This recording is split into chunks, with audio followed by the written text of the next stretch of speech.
तुम्हारी माँ ने कभी गाड़ी पे नींबू मिर्च लगाया है, या दुकान के बाहर, या घर के दरवाजे पर? और तुमने कभी सोचा यह सच में काम करता है या सिर्फ एक पुरानी सोच है? मैं आज तुम्हें बताऊंगा कि इसके पीछे एक पॉसिबल साइंटिफिक रीजन क्या हो सकता है, और जवाब सुन के शायद तुम अपनी माँ को नए नजरिया से देखोगे। पहले समझो ये चीज है क्या। नींबू मिर्ची दोनों को एक धागे में पिरो के दरवाजे पे लटका दो, और लोग कहते हैं नजर नहीं लगती है। यही सुना है ना बचपन से। पर असली सवाल ये है, लोगों ने ये करना शुरू क्यों किया? मैकेनिज्म क्या था? अंदर से लॉजिक क्या हो सकता है? क्योंकि अगर कोई चीज जनरेशन तक टिकती है तो अक्सर उसके पीछे कोई ऑब्जर्वेशन जरूर होता है। हर चीज अंधविश्वास नहीं होती है, और हर पुरानी बात साइंस भी नहीं होती है।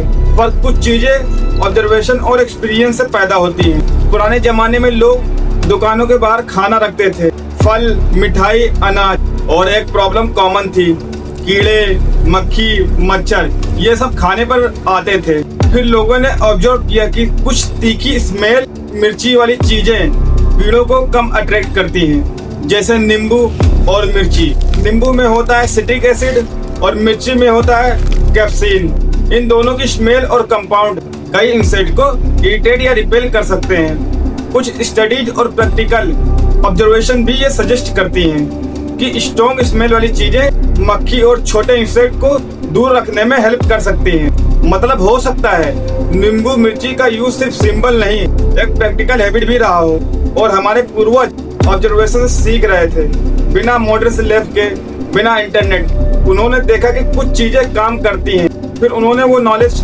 और बच्चों को दी, जनरेशन टू जनरेशन। और हमने क्या किया? हर पुरानी चीज को अंधविश्वास बोल दिया, बिना समझे, बिना जाने। जबकि सच शायद इतना सिंपल नहीं था। मतलब ये नहीं है कि पुराने लोग सब कुछ साइंटिफिकली प्रूव कर चुके थे, पर इतना जरूर है कि उनकी कई बातें ऑब्जर्वेशन और एक्सपीरियंस पर बेस्ड थी। प्रॉब्लम तब होती है जब हम बिना सोचे किसी चीज को काइंडली मान लेते हैं, या बिना समझे उसे कम्प्लीटली रिजेक्ट कर देते हैं। दोनों एक्सट्रीम गलत है। साइंस और पुरानी विजडम हमेशा दुश्मन नहीं होते।